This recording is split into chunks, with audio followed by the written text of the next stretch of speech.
Says we're live. Awesome. Welcome back to Everything EOS, the longest running EOS podcast. If you are in the US, a happy Thanksgiving to you all and anybody else that's celebrating. And thanks for joining us on your Thanksgiving weekend. Before we get started, if you are new here, be sure to hit that subscribe button so you don't miss another episode. And whether you're new here or not, smash that like button. It helps us with the algorithm. And if you're watching live, leave a go EOS in the chat so we know that you were here live with us. And the last thing I got to say before we get started is that nothing Zach or I say should ever be interpreted as any kind of legal, financial, tax, professional, investment, or any other kind of advice.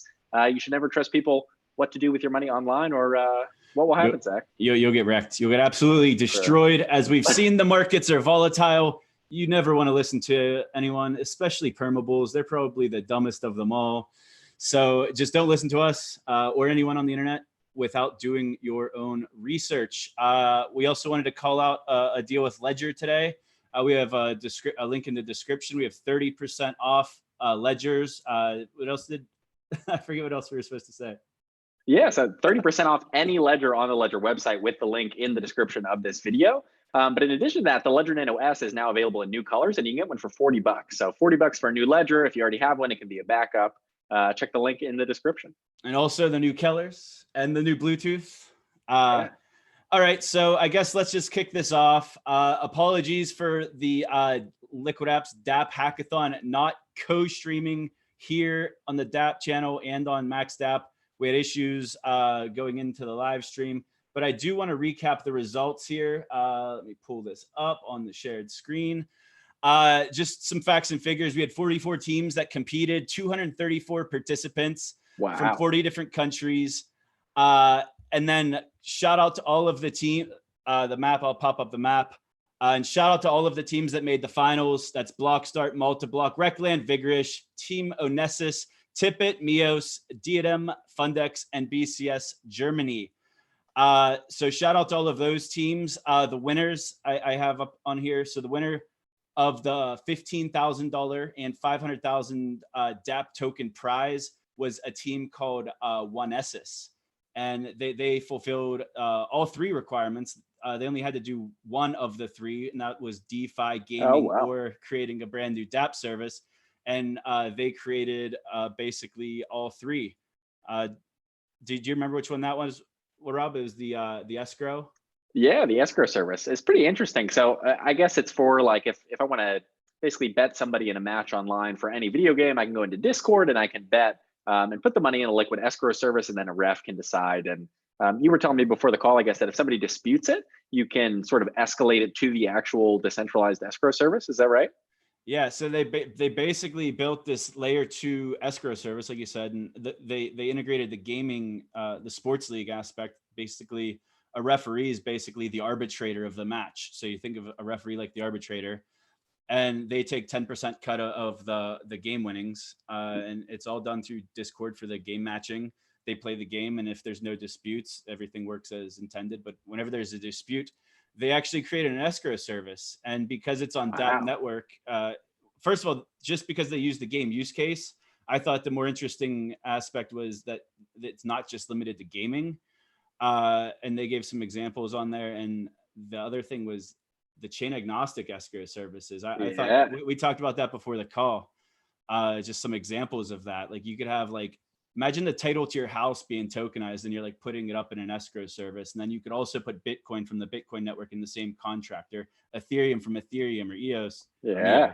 So it's pretty cool to think of some of these ideas that I didn't even think of a lot of them prior to the hackathon, especially this one. And escrow and arbitration is something we've kind of talked about since pre-mainnet on EOS. So it's going to be super interesting. Team Onessis, they're building something.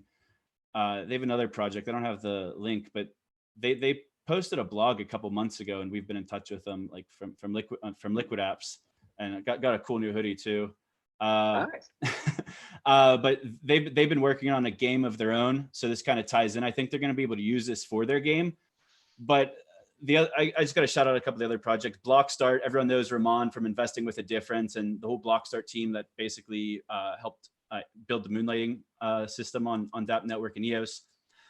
They won second place. They built like basically a centralized a way to use liquid accounts on a centralized exchange to allow people holding their EOS on that centralized exchange to be able to vote and use their lease out their tokens to either individual developers or into like a Rex-like system. Yeah. Yeah, this I thought was cool, but could definitely be improved on, because I think that the biggest barrier to entry with this idea is that it requires the centralized exchange to actually implement the idea. Whereas I think maybe it could be built in a way, even with the first place winners prize, with that liquid escrow service, where somebody sends their tokens out from the exchange to the liquid escrow service and can vote there, and then it automatically gets sent back to their exchange account. Because then you could integrate it without the permission of the exchanges, which I think would be really interesting. That'd be real. So you're saying like, okay, you're on a centralized exchange. You send your tokens out to a designated address that basically sends it to an escrow contract. And before you even send it and generate that address, you basically agree to all of the terms. Like, I want to loan these out on this like Rex-like liquidity pool for 30 days, blah, blah, blah. These are all the terms of my rental. I send it to the escrow contract. And then that escrow contract basically does what it was like whatever the intention was of the tokens. And Absolutely. then whenever that the staking is done, they automatically come back to whatever like return address you give it. Yeah, and you could just specify the return address of the exchange so that it just automatically pops in your account. Because I think the biggest barrier to entry that a lot of people don't talk about when it comes to people actually moving their tokens off of an exchange into an EOS account is that they don't have an EOS account, and they probably don't want to pay for an EOS account either. So using liquid accounts and using a tool like that, I think could kind of be an interesting hybrid solution that lets people utilize kind of the DeFi benefits of EOS with Rex and voting and things like that, but not actually have to have their own account that they control and manage and everything. I mean, I like the idea of integrating like a liquid escrow, but technically, if this is all done on like a smart contract, I think it might even be able to be done without the escrow if it was like completely trustless. Oh, interesting. Because you could say like, okay, create this liquid account. When EOS tokens hit it, stake them to the Rex pool for 30 days, immediately unstake, and then send back to this address. Like, which would be like the exchange address with this in the memo. So I guess if the code was like audited by a very, very trusted third party, several, and people trusted that the smart contract was going to do what it said it was supposed to do, then I don't know if you need an escrow. But yeah, that's a good point. It's interesting to think how they could expand on that. I thought third place was pretty cool as well. This was I guess a procedurally generated MMO with a bunch of different galaxies that you could own. That I guess my understanding of it is that it generates the content in the game based on the blockchain. Am I understanding that right? Yeah, like it was like above my head on how he generates it. I know he used the Unreal Engine, which was super sweet. Okay. Like to generate a lot of the graphics. It was also cool because Brock Pierce was one of the judges. So kind of seeing him in the element with these gaming entries and hearing his questions and stuff was super cool. They were really impressed. This was the last one that went on, and it was cool because Rand Nooner was also a judge, and he was like on a delayed flight the entire time. So like we shouted him out. We were like, yeah, Rand from Crypto Trader on CNBC is going to be a judge, and then the hackathon starts and he's nowhere to be found. So no. It was like we were gonna like look like we didn't really have him, I guess. But then he popped on during this. The third place team, BCS Germany, during their presentation. Rand pops on at the very end, and it was cool. And that's good. He liked the game. Yeah, I don't have graphics ready for these guys, but I guess if anyone wants to check these out, I will be having some of the teams on Everything EOS or on the LiquidApps YouTube. But the first ones will definitely be here on Everything EOS. The team Onessis, the team that won. I'm just trying to schedule with him, talk to him about his project. He's because I'm pretty sure they already have a gaming project, and then we'll talk about their liquid why am I blanking here? I'm thinking liquid arbitration, liquid escrow. Liquid escrow. Okay, yeah. Look, one or I guess two crowd favorites I wanted to call out also that we have on our list here are Rectland by Nolio, who's the guy that's been doing the big chess challenge on YouTube, and his teammate Evan. But that's cool. I've been waiting for somebody to do like a blockchain-based Monopoly style game for a while, so I thought that was neat. And then we had Liquid Crypto, which is anonymous voting by Multiblock that we were talking before the call, I guess, has the potential to solve some of the POS issues that they're running into. But it still requires it to be integrated on the actual network. So it'll be interesting to see if that happens. Yeah, the cool thing about the 5 we mentioned, so the top 3 plus the 2 tied for crowd favorites. I don't know the Germany guys, the third place team that well, but it seems to me like they were on like Max DAPP. He did an interview before the hackathon. It seems like out of all 5 of those projects from the hackathon, that all 5 of them are going to continue to be developed into actual production ready projects. So that was one of the kind of disappointments with the EOS hackathons a little bit, was we didn't actually see a lot of the projects come to fruition, but that's typical for a hackathon project. No one expects them to be all production grade projects and ready to go, and the teams building them aren't always available to continue building out whatever the hackathon service was. But because of the nature of this hackathon and the teams that built the projects, like teams like Blockstart, who already runs a DSP and is incentivized to build out his voting service, and then especially Liquid Crypto, which is Multiblock, also a DSP, and it's an actual service that could be run by a DSP. It's just like they have every incentive in the world to continue building this. And Onesis with the Liquid Escrow, I mean, like just talking here for the past 5 minutes, there's so many possibilities. But it was super awesome seeing the gaming theme. It was awesome getting to engage with all the judges. We had Greg Lee, VP of Engineering from Block One. And I did get to ask him whenever it was Nolio's turn with Recland. I said, Greg, tell me if the guys at Block One paid attention to the chess thread from Nolio that went on for weeks.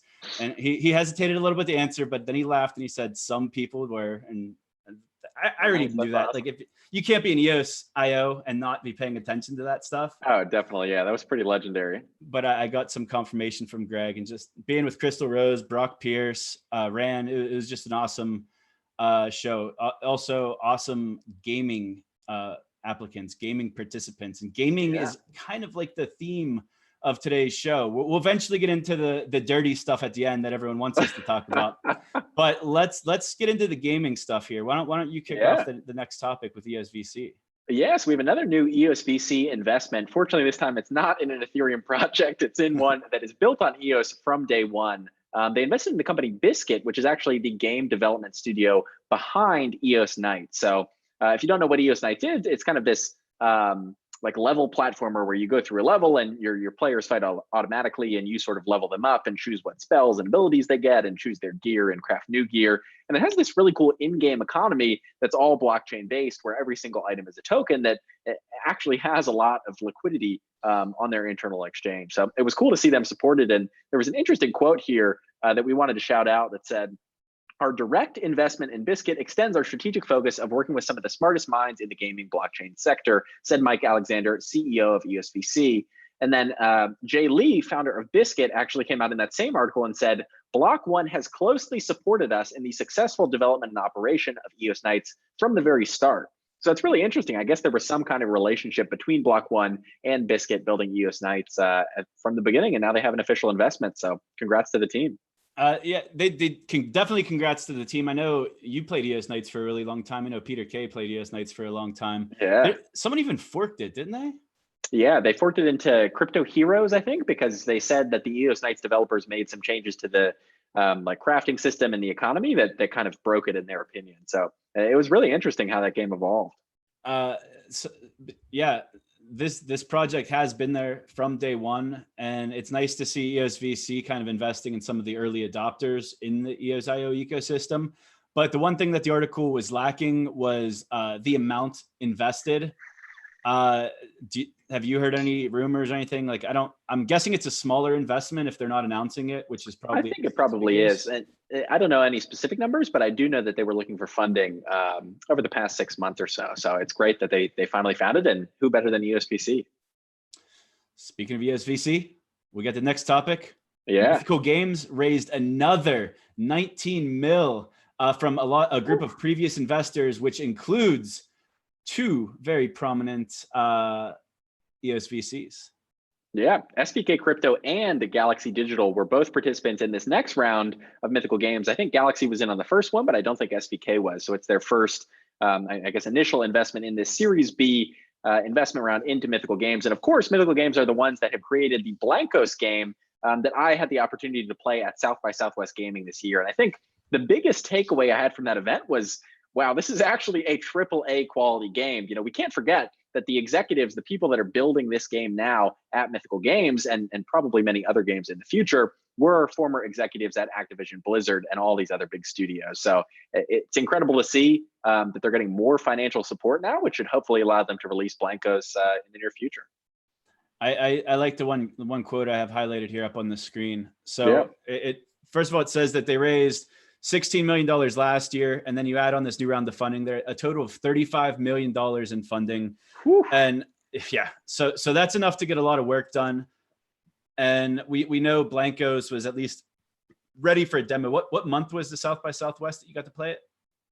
Oof. I think it was this summer at some point. I don't remember the specific month off the top of my head. I think it was pre-B1 June though, because I remember Rudy gave me a pack of Blancos, and I knew you already had Blancos at that point. Okay.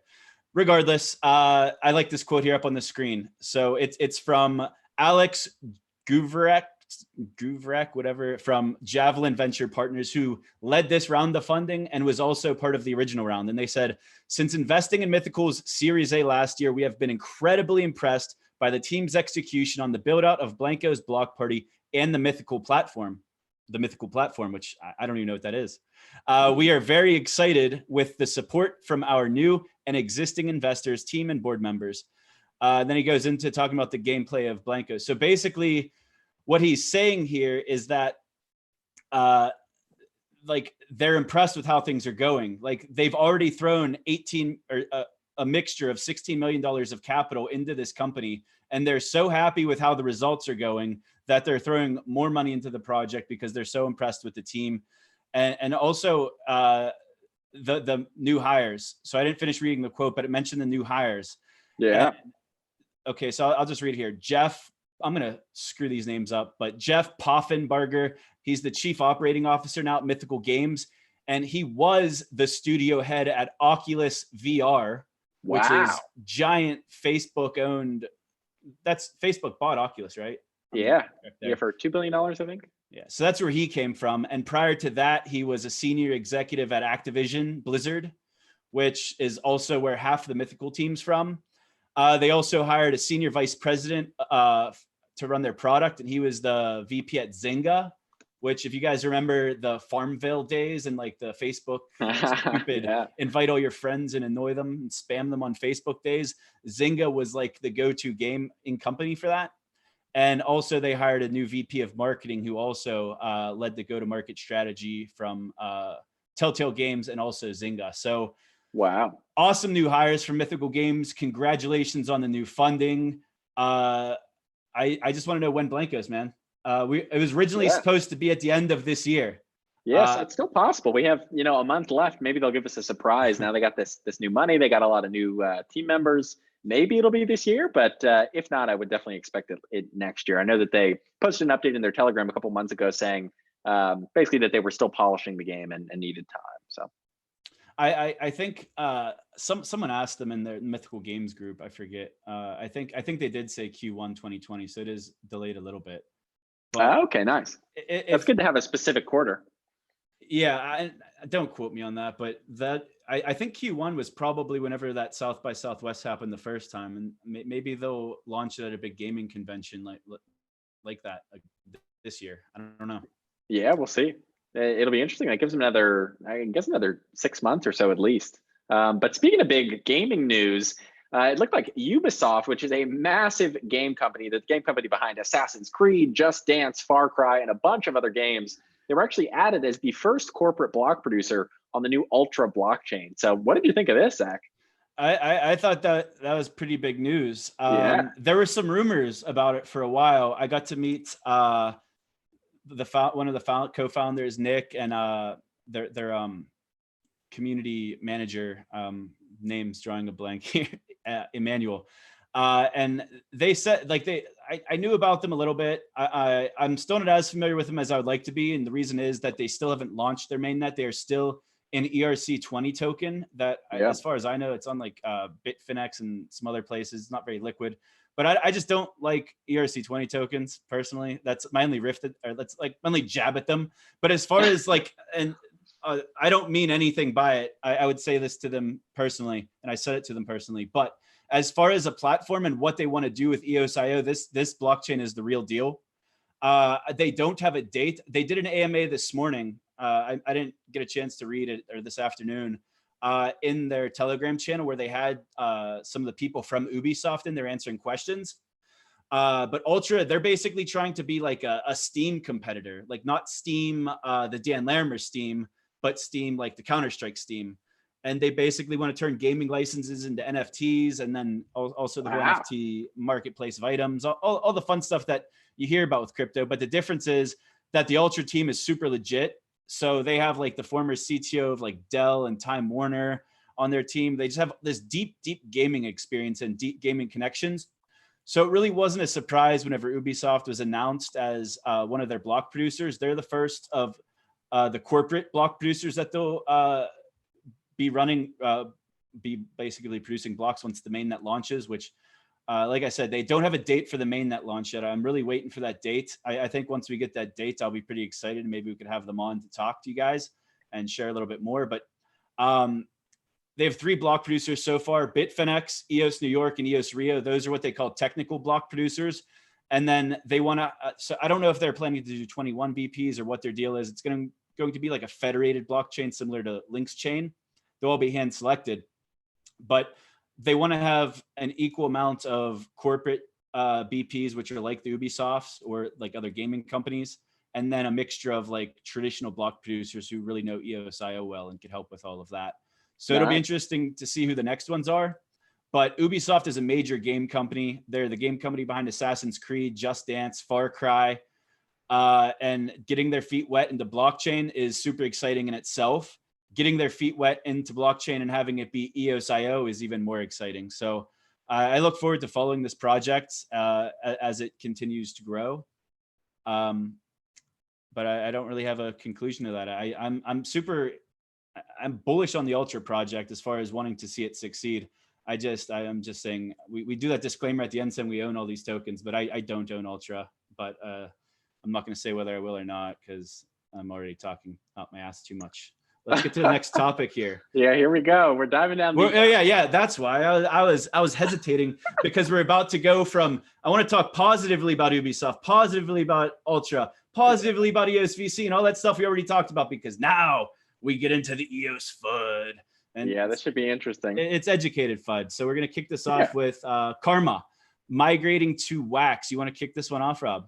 Yeah, so Karma came out there, the second DAPP now that I'm aware of, in addition to EarnBet, which was formerly EOSBet, that has said they'll be migrating off of EOS mainnet in some way. Obviously, EarnBet gave them a 30-day notice, but I don't anticipate a change happening in the next 30 days. And Karma just straight up came out and said, no 30-day notice, they're just migrating to Wax. So they're moving from the EOS mainnet to the actual Wax mainnet. And Dallas had a lot of, I think, interesting or thought-provoking reasons why, if you want to pull up some of his tweets here. But he had one tweet that said, being mad at an EOS project for moving to another EOSIO-based chain is like being mad at your friends for moving out of San Francisco to another state because it makes more sense for them economically, pointing, of course, to the high cost of CPU right now on the EOS mainnet. And then he followed up and said, you're both still American, #EOS. But he went on to say, the goal is to have millions of people using an app they enjoy, interacting with their secure EOSIO-based account so they have control over their own value. Success on this goal is a tide that raises all boats. If you don't get this, you should. So I thought it was pretty thought-provoking. What did you think of the move over to Wax? I think it's good. I know just the way that Karma's designed from day one, it does have very computation-heavy transactions. I think just to do like a simple it uses a lot of resources.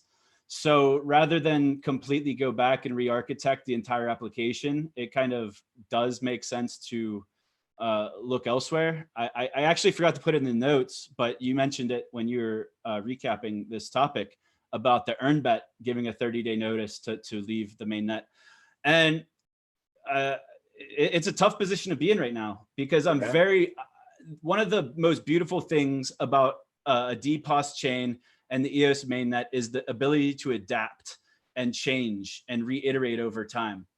But the problem is for these applications that are already like in customer acquisition mode or in production mode is they don't really have the time to wait necessarily for things to get fixed. I am bullish that they will get fixed. We'll get into Dan Larimer's resource model in a bit. We'll get into what's going on with Rex.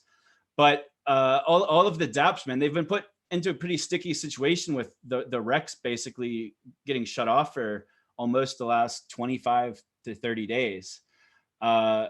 So I can't blame them. I'm on. Yeah. I stuck up for Dallas in the Twitter thing. People shouldn't be hating on a company for trying to stay solvent and stay relevant and stay in operation. Like if the option is basically die or go to another chain to see if it works out better, then good for you guys. I want every absolutely. EOSIO project to succeed. I am not a maximalist of any chain. I prioritize the mainnet, but I want them all to succeed. And I think Wax is a good spot for them. I mean, they are more gaming focused, so I'm not 100% sure on that. I know Talos was in the mix for another chain they could have went to. I personally would have probably guessed that they'd move to Talos if you'd have asked me a week ago and said that they were going to change. But I don't think that the mainnet should be left completely. I know with what Karma is attempting to do, they're going to take a snapshot of their tokens. They're going to use the same public key from the EOS mainnet on the Wax mainnet, and basically as your private key from the mainnet should be able to unlock your tokens on Wax. So it's pretty frictionless, I guess it sounds like. Yeah, but go ahead. The problem comes down to liquidity though. The alts on the EOS mainnet, on like Nudex and places like that, they're already pretty low liquidity as it is. Karma, and I don't know the Karma numbers, but it's not a lot of EOS in trading volume each day. So then you add another layer to that, and you have to basically trade against the Wax pair, and Wax isn't even on the main dexes for EOS. Like I'm speaking specifically about Nudex. So I think it's just going to be very hard for the Karma, the people that use the Karma app. A lot of them are from some third world countries, places around the world, and they're using the Karma app kind of to earn some sort of income. And I think it's going to be really harder yet to on and off board into and out of Karma tokens. And then same with EarnBet. If they move their token off of the mainnet, it's going to still run that same liquidity issue of whether they're running their own chain or running on a sister chain. They're still going to have to deal with not having that EOS pair that offers the liquidity. Doesn't even trade at the moment, as far as I know. Really? Yeah, I think they've prohibited it from trading. They either haven't gone after listing, or you're actually, I think you're able to transfer, because I've seen OTC deals happen. But I don't think you're able to sell it. So I don't think that'll be an issue for them. But I agree, for Karma, hopefully the liquidity is solved, and it does seem like something that where Nudex could just add an additional market for Wax. But I think overall, really what this highlights is what I've put out in a lot of tweet threads recently over the past few weeks, is the cost of CPU on EOS. If it costs a business 10, 20, 30, 40, 50, sometimes $80 staked in EOS to send one transaction for a user in a day, that's just not a sustainable cost. If I go out and I onboard 1,000 people, I don't have $80,000 as a small business owner to stake to power one transaction for each of those people a day. So I think Karma is sort of the first of and hopefully the last, but I think if these issues aren't resolved soon enough, I think this will be a pattern with dApps moving to other chains, or at least supporting additional other chains in addition to EOS. Yeah, the other thing that I consider though is that not all transactions are equal. So any dApp, depending on the transaction types, let's say like a post action on Karma, might be equivalent. I'm just pulling this number out my ass. I'm sorry, Karma, if it's way bigger, but that might be equivalent to 50 different simple transfer actions, for example. So the cost per transaction for a token transfer would be much less than, let's say, a post action or something complicated. Let's just say that. I'm in favor of tokens living on the mainnet and everything else being offloaded onto whatever sister chain or dedicated private chain, whatever it wants to be, but interfacing using things like LiquidX or Liquid Link to basically be that bridge between blockchains and between resource models to allow you to get the liquidity of the mainnet while having the resource costs of sister chain solutions. And I think we'll start seeing more of those as we move forward here. I know there's a lot of projects from the hackathon that are continuing to build out, and projects that just weren't even in the hackathon that people might not even heard about. But yeah. And what's interesting is I think a lot of these CPU issues really started from Rex. Rex was the sort of the critical failure point, in my opinion, of this whole system, where we saw all of Rex get leased, but then capped out at this sort of artificial 80% of total Rex can be leased out, excuse me, threshold. And that really didn't raise the price high enough, ironically, to sort of prevent all of the capacity from being leased out. But what's interesting is that the Rex leases will actually expire all in a big batch tomorrow. So it's going to be fascinating to see what happens. I know that a lot of people have their EOS set in the withdrawal queue, so that EOS will get automatically returned to the people who requested the withdrawal tomorrow. And then a lot of these leases are likely set to auto renew. So a lot of the leases will likely automatically renew tomorrow as well, but probably pulling from a smaller pool of EOS. So it'll be interesting to see what happens to the price. Does all of the EOS immediately get leased out again, and then we have the same problem for another 30 days, or will some other scenario play out? So I'm definitely looking forward to watching and seeing how it all plays out. I will definitely. I don't have anything set to auto renew, I don't think, on the Rex, but I will be renting as soon as it's available. It'll be interesting. Did you see that? I don't have the link. I'm not even going to show it. But IDOS, they put out a blog update like days before these Lexa Rex expirations, where they basically came up with some new token that you could only get by burning the IDOS token. And so basically it's like they give just enough information that it's like they clearly understand game theory 100%. Right. Like, these aren't idiots. These are very smart people running this operation. They've got very deep connections to exchanges. So I don't know what to expect, man. I think it's battle testing the mainnet. It's stressing it to its limits. It's really got a lot of people in like capitulation mode here, but I think it's going to make things stronger. I think I'd rather these issues happen now, whenever we have to have these discussions about karma or maybe EarnBet moving, rather than like, I don't know, Voice or projects like that. I think it's better to happen now, but it sucks in general. It's never good. At the DAPP Hackathon, like if you guys watched the video we put out last weekend, it was basically a small version of an insane brainstorming session with Tal Mescal and Ayal Herzog from Bancor. And we came up with an alternative model to Rex, and then knowing that Block One was also working on something and that they were probably going to publish it soon. But one thing with the mainnet is I never like whenever all of the ideas only come from like one person or one team. It kind of frustrated me. We're gonna get into Dan's new resource model in a minute, but it just bothers me a little bit whenever like Saeed put out that update, like 2 weeks ago, that would have basically turned the Rex back on, and no one would approve it because it didn't come from Block One. So now, knowing that Block One was going to put something out, I thought I wasn't going to stop the conversation, because it kind of went. It wasn't meant to be like a whiteboarding brainstorming session on a better Rex. I didn't want to interrupt it and be like, hey guys, let's wait to solve this problem until we hear what Dan Larimer has to say. We knew he was going to say something. We came up with our own model anyway, just because we want to have differing opinions. In the same sense that when EOS New York put out their proposal, Block One put out their proposal almost immediately. It's always good to have multiple viewpoints.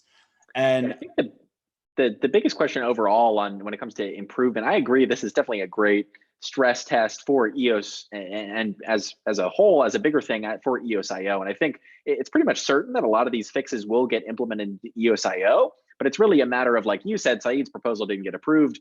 Will the top 21 block producers actually approve any kind of changes or updates to the EOS mainnet? And I think the probability of that, in my opinion, is pretty low. But I think for sure Block One will implement a lot of the fixes into the official EOSIO repo. The interesting thing though is whenever we were brainstorming with the LiquidApps guys, and then some like people like Ayal from Bancor, like we were working within the confines of not making big changes to system contracts. Whereas Block One came out, or Dan Larimer came out, I will say, and they came out with a radical proposal that would require system-wide change, system contract level changes. Like, so that's what I mean by the, like, it's hard to come up with solutions whenever I know if a radical solution came out independently that required radical system contract level changes, I don't think that it would get implemented. But if it comes from block one and it's system level contract changes, it probably will get implemented. And I'm okay with that. As long as change happens and we're in a better spot than before, that's fine. I'm just saying that for a healthy ecosystem, you don't want to have just one entity coming up with all of the solutions or answers, because we saw with the competing EOS New York and Dan Larimer proposals that there were a lot of things I liked from EOS New York's proposal and a few things I liked from Dan's proposal. And ideally I would like a mesh of both of them. Yeah. But neither one in its entirety. And it goes the same for these resource models we're about to get into. Yeah, and I think that also kind of hurt both proposals in a lot of ways, I think, because then, the already fractured EOS community couldn't really get behind one single proposal, and there was no real leadership in the top 21 to come out and say, hey, here's the new proposal that we put together as a mesh of both. Let's go ahead and approve it. So I think a lot of it just comes back to governance in the top 21, but this proposal from Dan on CPU is super interesting. Do you want to give an overview, or would you like me to do that? Why don't you, and then I'll try to think of something really smart to say. Okay, yeah, so this is an interesting change. It's really, in a lot of ways, sort of an admission that Rex is broken, and is a replacement of Rex. And there's evidence in this post about that, where they say if this is implemented on the EOS mainnet, Rex will be sort of phased out and deprecated over the next year. So this ultimately is a replacement for Rex. It is a replacement for how resource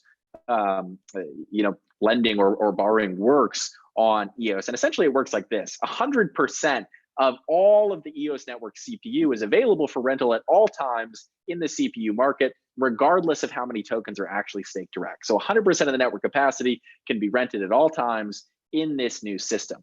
But the only people that actually get lease payments for that EOS are the people that have it in Rex. So there's this massive incentive to put your EOS in Rex to get the lease payments, because otherwise you're basically not collecting the lease payments that are associated with the CPU for your EOS.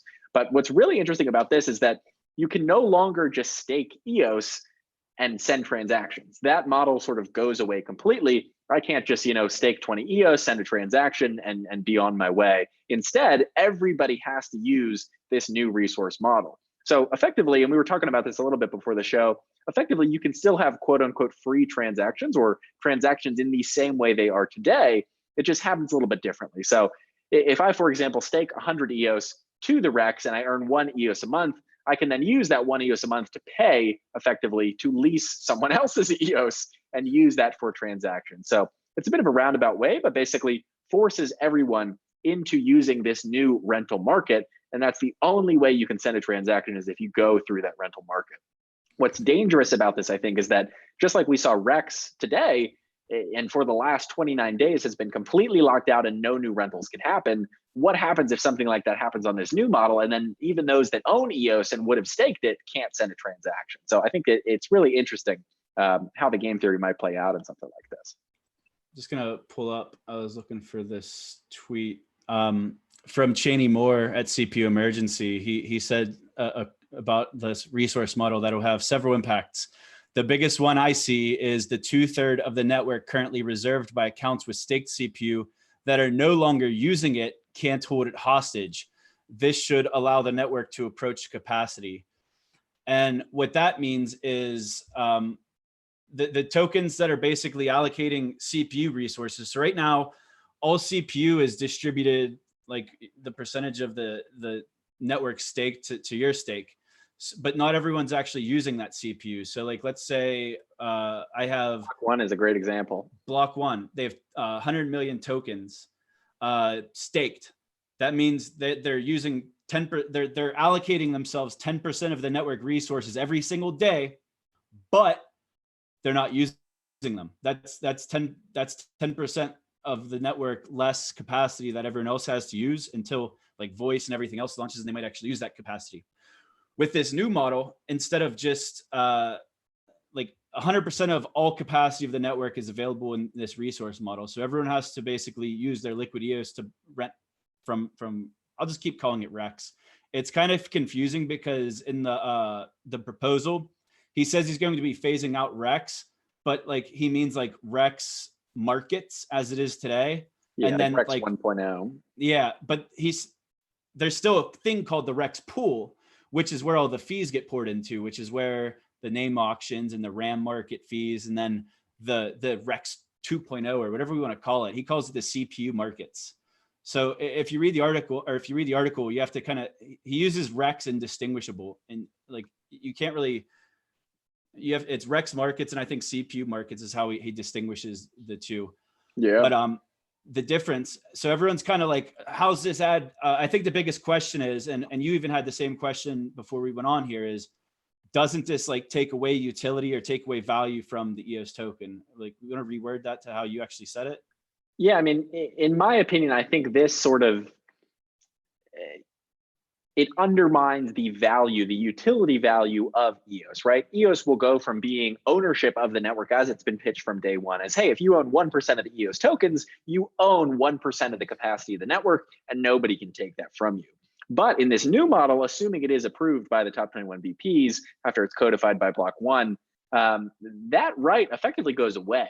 And now in order to sort of regain your ownership, you basically have to stake into Rex and then just earn leasing fees from it, but you don't actually own it anymore. There's no way, it seems, for me to delegate CPU to another account. Maybe there still is, but I think I would basically just be paying the leasing fees for somebody else. But I know there were a lot of people, myself included, who were involved in OTC CPU deals where it was another method outside of Rex to monetize the EOS that you had. So you could say, hey, you're a DAPP and you need a bunch of CPU. Let me guarantee that I'm going to dedicate this EOS to you for the next 90 days if you need the longer contract outside of Rex, and that could be done OTC, and a lot of those deals still happen today. But this really undermines a lot of that, and even I think removes a lot of competition like Shintai and all these other people, and basically forces the market to use one leasing option. And I don't know that that's really a good thing. Right now we have all these different ways that you can get CPU on EOS, whether you're using something like Wyoming Cloud and you're buying it with PayPal and then you have resources, or somebody's staking it to you, or you have an OTC deal, or you're using Shintai, or you're using Rex. But to force everybody to go through one system with a very strict set of rules, I think could be flawed. And Phoenix brings up a good point as well that says, how can a business predict costs for supporting their transactions with Dan's model month to month? And I really don't think they can. And that's something that I think they claim the proposal could do, but it's still not going to be a stable price because the price is dependent on supply and how many people are demanding CPU. So I don't think that this is the answer to all of the CPU woes, unfortunately, but it is definitely good to see Block 1 finally admitting, even indirectly, that Rex and maybe the current system is broken to some extent. Yeah, I don't know what all we missed in our discussion here, but there are a few things I wanted to point out from the article. Rob, are you able to see my screen here?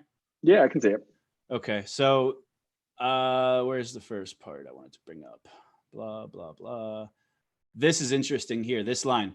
It is possible that future versions of EOSIO governance may choose to pay block producers a percentage of the rental income, which would align their interests in maximizing the utility value of the network. I thought that was super interesting there, because could you imagine if the inflation percentage paid to BPs went down and they relied heavily on actual network utility so that their incentives were aligned with growing the network and their pay wouldn't be guaranteed? It'd be more of a free market. What do you think of that? Yeah, I think it's pretty interesting. I mean, that may be the carrot on the stick that Block 1 has to put out to get something like this to pass, where they basically, and that's pretty genius. I mean, you include something like that in a proposal, and that basically makes the block producers more money. And we all know the top 21 is pretty much solely interested in more money. So that should definitely scratch that itch for them. But I honestly hope that this isn't implemented, because I think even though the current Rex is not ideal, it still has the 80% cap, which can be changed, assuming that top 21 will actually change it. We have all of these other solutions. Shintai 2.0 is about to launch and come online with all these leasing markets. But if you make a system level change like this, after promising people that this is the way the system works for more than a year now, you're going to put some people out of business. You're going to break a lot of things. And I just don't know that this is the best way to go about it. Well, so usually whenever you have competing ideas, fork it. So that's kind of what's going on. We have, Dan proposes that on day one, you split the Rex, the Rex today, 50% of all CPU allocation, and then like the new model, 50% of allocation. And he proposes that over a year that you could phase out the Rex. So he didn't really give a great idea on that. Or maybe I'm just reading it wrong, because all of these algorithms and like equations he's giving me, they go over my head. So I apologize if he says this stuff. But what if like the capacity, so if on day one it's 50% in traditional Rex, 50% in the other new version of Rex, what if like that 50% teeters to each direction based on usage? So whatever market's being used more, whether it's the traditional Rex or the new Rex model, like whatever Rex is more widely used is the one that'll win. It's like the fork of the resource model that'll win, and they could both coexist. Yeah, that's pretty interesting. I think that would be great. The more options, the better. The biggest question I have is when that new Rex is an option, does the ability to stake EOS to gain CPU go away as well? Because if that goes away on day one, I think that breaks a lot of other things that I don't think they're really thinking about. It wouldn't, as far as I know. I'll pull up the screen one more time. It says eventually staking EOS to CPU and net could be deprecated and removed as everyone moves to the new rental markets, but that's only if they would move to the new rental markets. Right. And then if adopted by the community, those who own EOS and stake for themselves would have to shift to renting CPU from the new markets, as their existing staked EOS would have a decreasing market share on the total CPU market. And it says down here, however, the biggest change would be the gradual loss of the ability to own CPU forever via staking EOS for a share of CPU. But let's get back to that forever model, because what's the biggest app over the next couple months that we expect to come onto the EOS mainnet? Probably voice. Voice, right? And Block One owns 10% of all of the EOS tokens, 100 million tokens, give or take. So with the current model, they stake to themselves. Their 100 million EOS will make it so that they never run out of CPU for the longest time, especially since they're using like multiple chains on the back end to offload computation and all kinds of fun stuff. So they're doing bare minimum on the main net.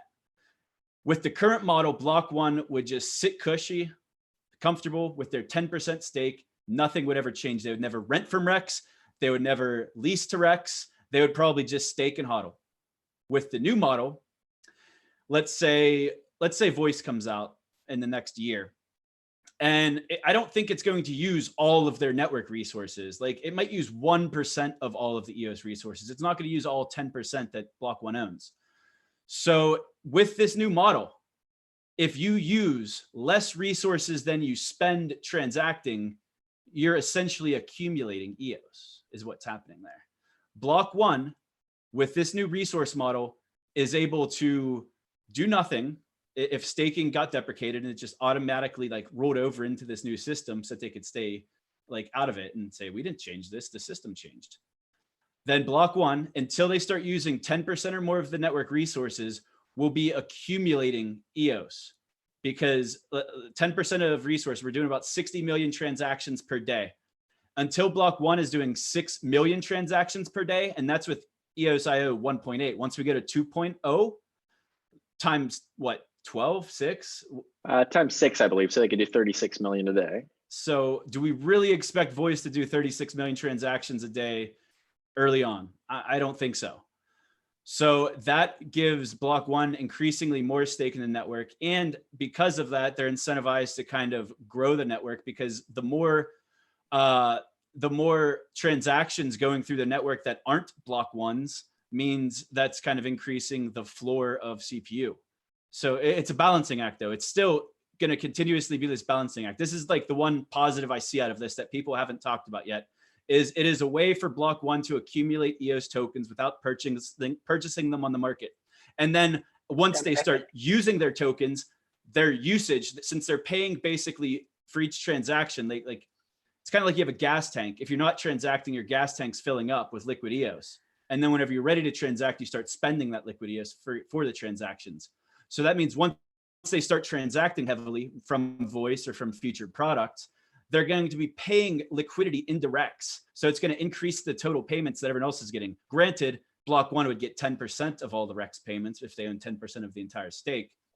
But it would be interesting because it gives them a model where they could accumulate EOS without buying EOS. And I think that's, yeah, I mean, I think that's good for a mega whale like Block One, but I don't know that that's good for everybody else. Like it's great for them, they can accumulate more, but if you only have, 10, 50, 100 EOS, you might be spending some of that EOS every single day to send transactions like we've seen with CPU being so high. Yeah, we have to see where the price sits. So he mentions in the article how it's like a balancing act. You either I forget how his curve went, but basically the percentage of the total. I can't even. Like I said, man. Someone else. I need like EOS Canada or EOS Detroit to really dumb this down for me with these damn equations. But whenever we think of stakeholders in the network, right now you have people self-staked, people renting from Rex, people staked to Rex, and then LiquidEOS. But with this new model, like it seems super complicated at first, and I'm still like overwhelmed by the complicity of it all. But whenever Dan like wrote his updated tweets, he says like it's more simple than the Rex, because with the new model, if it was the only model, you'd have either EOS in the Rex, you'd have LiquidEOS, which could be spent for transactions, and that's basically it. Like you have LiquidEOS, and then you have RexEOS. There's no other EOS in the system. So that does simplify things there. And the LiquidEOS wouldn't have voting rights, and the LiquidEOS could be spent for transactions. So most people, whenever they transfer EOS from an exchange to like an EOS wallet, they're running into this issue now where they can't transact because all they have is LiquidEOS. They don't have any staked EOS. Under the new model, they'd be able to transact, and they would just come out of their LiquidEOS most likely. Yeah.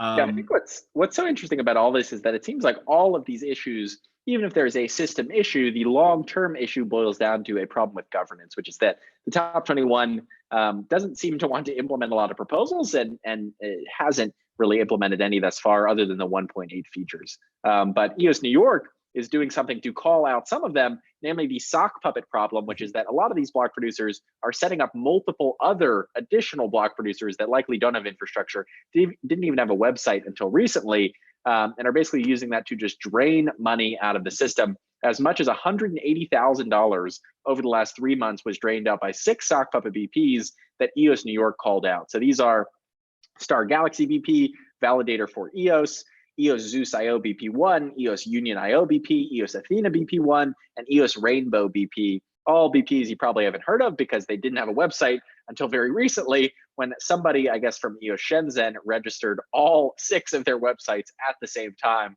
under the same account. All of these websites were obviously in their BP.json files on chain as well. I think what happened, so EOS 42 proposed something that got passed, right? And it was like the bare minimum to be a block producer. Like you had to have a website, you had to have this and that. And then basically, I don't know who proposed it, but they put these 6 BPs feet to the fire and said, these guys aren't compliant BPs according to the referendum or the proposal that we all passed. And then that's whenever all of these BPs spun up a website at the exact same time with very similar templates. Well, and all with the actual same registered owner of the domain in the ICANN system, which is how it was linked. And there's really no denying it either, because if you look at the website that they put in their BP.json file on chain, which can only be signed with the block producer account, they put in that website that was then linked to all 6 of the other websites. So here's the Who Has search results that show they're all registered by the same people. It's the email, what is that, EOS? Anyway, I can't read it on the type right here. But it's EOSShenzhen@gmail.com. Pretty damning. Yeah, so it's pretty wild to see. And then to have those same websites linked on chain from the official accounts shows that those are their official websites. So I agree, totally damning. And now there are actually 6 different proposals for the top 50 block producers to vote on whether or not they want to remove these 6 block producers who are very clearly owned and or managed by a single entity. So what's interesting about these proposals, though, is that EOS New York themselves has not voted on them. That's why a lot of other BPs are hesitant to vote on it because EOS New York hasn't yet. Aloha EOS is the only one that's approved them. So EOS New York, if you're out there listening, please go vote on this, approve the proposal that you proposed to give confidence to the other block producers to come in and approve it as well. I think you'll see a lot of approvals after you do it, but nobody's going to do it if you don't do it first. Yeah, I just want to call this out as bullshit. Like, you read some of the numbers that I calculated here. So let's just put this into perspective of what's happening here. There's 6 block producers. They're all in positions like what, 45 to 60 or something. And they registered 3 months ago. And basically the week that they registered, they're automatically in paid positions because this graph's been showed, like this BitHum like proxy, I think, feeding them all of the votes. So they've been in paid positions as block producers for 3 months at roughly 110 EOS per day each. So every single day, 660 EOS are just getting siphoned out of the system into whatever these sock puppets are paying for, whether they're subsidizing rewards proxies or just getting pocketed by someone. We don't know, because nobody can get a hold of these BPs. And if you take the average of like a $3 EOS, which it probably averaged over the last 3 months, that's $180,000 in money that's been like siphoned completely out of the system. We have block producers going completely out of business or who haven't been profitable for a year. We have things that have been built by the community, like the lost key solution, the referendum. Like all of these tools have been built by the community for a lot less money than that. And that's just money kind of getting sucked out. So whether the top 21 are able to remove or want to remove these BPs, I think I don't know if they will or not. I really hope they do, but I think this proposal is going to be the most interesting visual we get on where everyone stands. And like you said, like Kevin, EOS New York, like you put this out there. We know that everyone who signs yes to this is putting a crosshairs on their back, because whoever owns these top 6 BPs, I think they're also well connected. And I think a lot of people behind the scenes probably know who they are. So it's going to ruffle a lot of feathers here. I think we're going to see some fireworks here with seeing who supports this and doesn't support it. And the ones that don't support it, why? Like, why won't you support it? Like, how could someone be in favor of $180,000 being completely siphoned out of the system? I'm going to just pull up the homepage here. We'll start closing out here soon. But if you just look at the block producers that are just outside of paid positions, let's just look at the 6 block producers that are immediately out of paid positions right now because of these 6 BPs. Block producers like EOSphere, HK EOS, EOS Node 1, EOS Dublin, EOS Amsterdam, EOS Liberty Block, Shios, Tokenica, all Genesis BPs that are pushed out of paid positions because of 6 BPs that are doing absolutely nothing and don't even try to hide the fact that they're doing nothing. Like, that's the worst part to me, is it's like a big kick in the face whenever it's like you don't even pretend to care. Like, pretend. Well, pretend.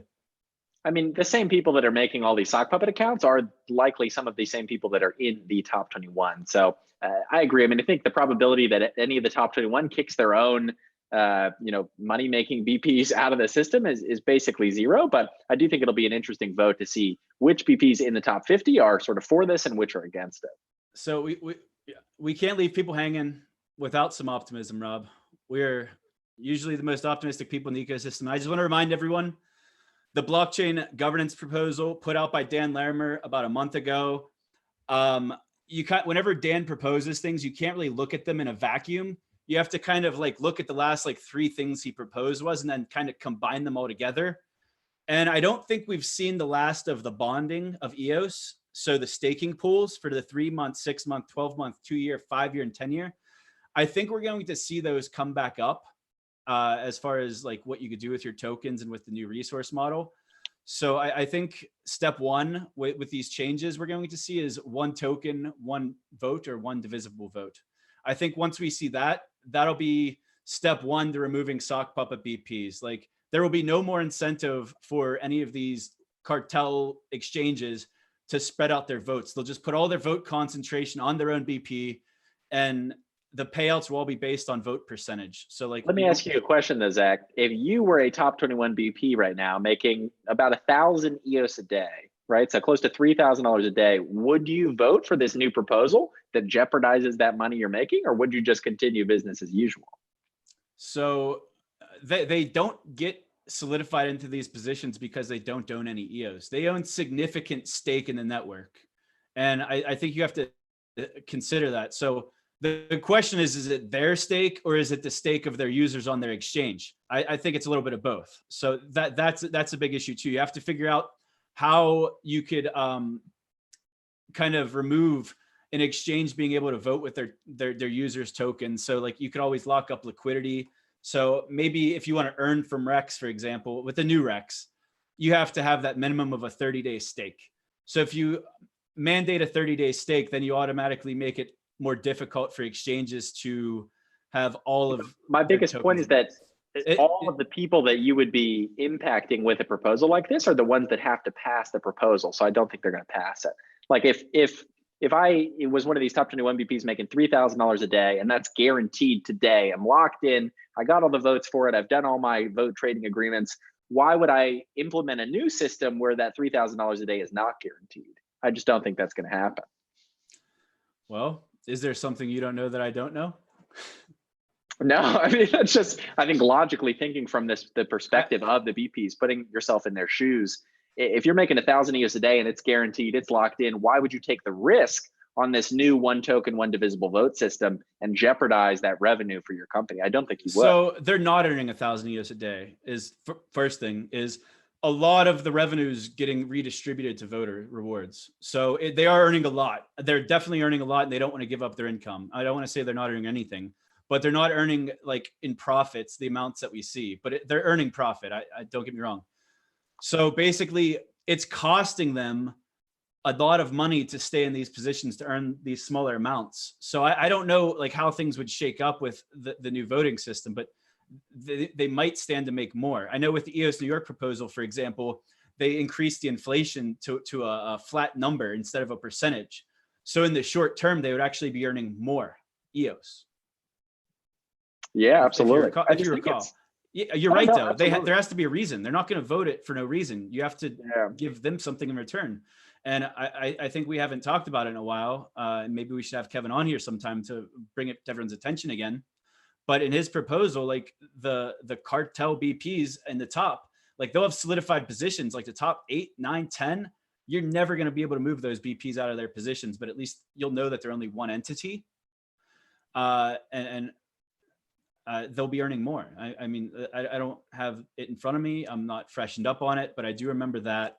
Yeah, I think it's definitely possible. It's just a matter of if they want to take the risk. If you can model, because I think a lot of that can be modeled out in a new system where you can say, okay, you know, assuming we keep the votes that we know we know we're going to make this much money, but there's a lot of game theory components that come into play where, you know, some of it can't be modeled out. So I guess it depends on if they're more conservative. If they think a bird in the hand is worth two in the bush, then maybe they'll you know, keep the current system. But if they want to take the risk on making more money, maybe they will implement it. We'll see. Well, when I was in Korea with LiquidApps for the Korea Blockchain Week, like one of the things I heard from some of the people there were that a lot of the employees at the exchanges that are doing all these vote trading and stuff, they're exactly that. They're employees. So it's not even like I don't want to call anyone up by name because I don't know who's doing what at this point, but let's say like exchange number one, like the executive team aren't the ones dealing with all this vote trading stuff. It's all like these low level employees that basically their job is to either vote trade and extract value from the system or get fired. So that puts them in a difficult position because it's like they're the ones on the ground floor and they talk to all the other BPs and they know it's fucked up, but they can't really stop it because stopping it themselves basically puts their job at risk. So yeah, 100%. And from the CEO of, Huobi, I'm sure is only concerned on one thing, and that's likely profit. So when the person who's in charge of the EOS division and running all the EOS block producers and the sock puppets comes to them and says, hey, I don't think we should make this money anymore, I don't think that's going to fly with the CEO. You're right. So do you think it's never going to get solved, or it'll take more iterating to get solved? Like, what do you think is going to happen here? My current opinion right now is that I think it will get solved as EOSIO or maybe on other EOSIO chains, but every day that goes by and we don't see a solution, I get a little bit more bearish on the actual EOS mainnet solving its problems, just because there's really no leadership that wants to make these changes, in my opinion. And of course, I could be wrong. I would love to be proven wrong, but that's my current stance on it now, that I think maybe the division will be thousands of chains in the future, and one of them will solve the governance issue and come out with a good process. But it just seems less and less likely every day that the EOS mainnet specifically will be the one to solve those issues. Yeah, I mean, there's also, you could have multiple governance models too. I mean, let's say, I know EOS New York's proposal wasn't codified or anything. It wasn't implementable. It was just more of an idea. Same with Dan's. Yeah. But hypothetically, like if it was all coded out, you could run parallel EOS mainnets with the same distribution, just differing governance models, and then see which one would win. Yeah, I think that could be a great solution. Maybe somebody out there is bold enough to actually fork the EOS mainnet. then the question becomes, if you can get liquidity. But I think there may be well-connected enough people out there that could go out and fork it, and maybe then have some kind of a new governance model that can't be cartelized. I mean, it would have the same distribution. So you basically are working with the same snapshot, but with differing ways of governance. And if everyone who owned EOS gets one of all of these different models, then the market cap's going to shift to the one that people like the most. Because if you want to play it extra safe, every fork, and I don't know what a fork would even look like. This is like the first I'm even talking about this, so I haven't really thought it out, but like, what would a fork even look like? Who would have the EOS token symbol, I guess, would be like the biggest thing in question. And I guess the original chain would most likely keep that, unless like over a long period of time, it just got beaten. Oh yeah. Pulp. I mean, if you look at the top 21 and who the top 21 block producers are, a lot of them are exchanges with Bitfinex, Huobi, OKX, people like Nudex as a decentralized exchange, Big One, and probably some others that I'm missing, WhaleX as well. So a lot of them are exchanges that they basically control those listing decisions. So I think if there was a fork, it would have to be under a new token name. And I also think if somebody is going to fork it out there,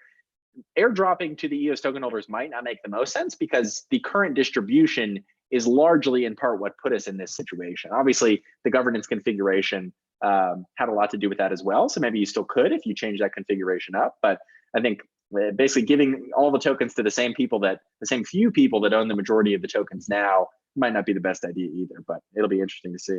I think the EOS mainnet will always have value. It's the most secure chain, whether like the BPs, whether you like them or you don't, they've never stolen anything. I guess you could argue whether they've stolen with the siphon tokens, but they've never reversed transactions or things like that. I think having that high market cap makes it a lot harder to attack. So I think there's always going to be value there. You look at a chain like, I don't know, Talos or any of the other ones, you could, with enough money, you could put them in the same predicament that the mainnet's in here.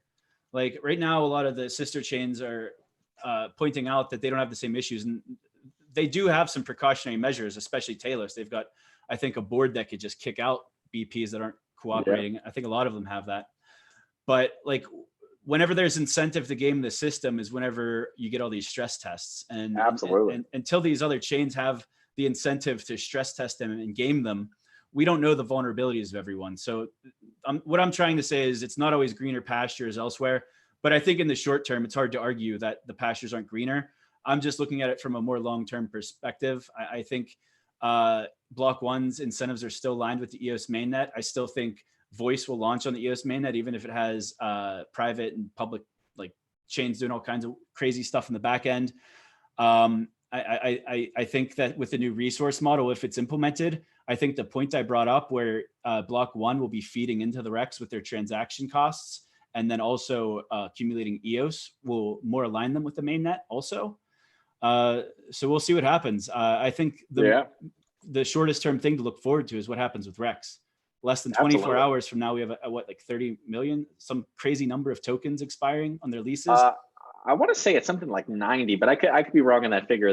I'm not looking at the Blocks dashboard now, but it's pretty exciting. Definitely tune in the next 24 hours. If you're not in Everything EOS Telegram, go ahead and join it. t.me/everything_EOS. I know a bunch of people will be talking about it in there, so stay tuned. All right. I think we've gone over an hour. We usually keep them under an hour. I think this is a good spot to sign off here. Awesome. We do the thing of what? Until next time, I'm Zack Yeah, Gall. until next time. I'm Rob Finch. And this is Everything EOS. EOS. Go EOS. Go EOS. Leave a Go EOS in the chat. We'll see you next time.